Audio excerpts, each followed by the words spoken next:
Are you seeing the Roottools Library DLL missing from your system directory? I'm Sophie Chen, a Windows System Specialist. I'll guide you through the technical resolution to protect your PC's internal communication.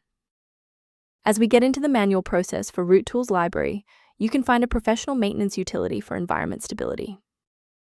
This is the Roottools Library, a specialized Roottools library, often used by administrative or system recovery utilities to manage unmanaged privilege escalation and direct registry-hive access.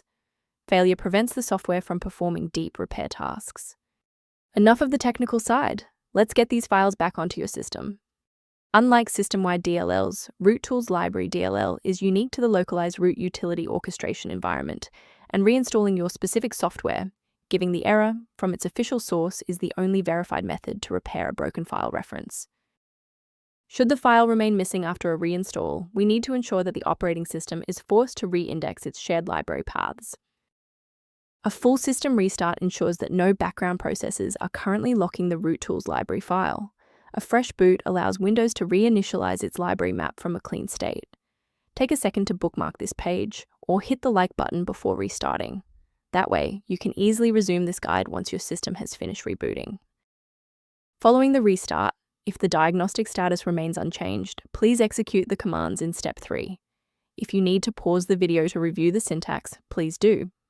Since that library file is still unresponsive after the restart, we'll run a repair on the coding environment. First, go to Control Panel, then select Programs and Features.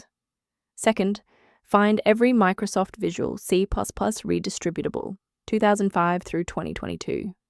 Third, right-click each and select Change, then select Repair. If that fails, download the latest all-in-one VC++ redistributable package from Microsoft's website. Please note that for DLL files with numbers, the number tells you which version to repair. For example, 120 equals 2013. I'd like to provide a brief technical warning about the risks of using unofficial file repositories.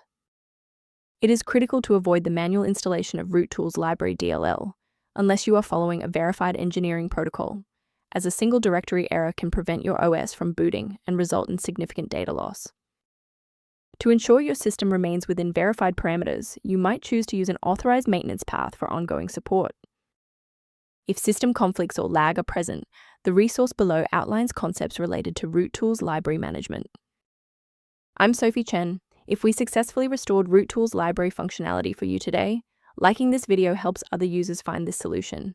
Subscribe for professional tech support.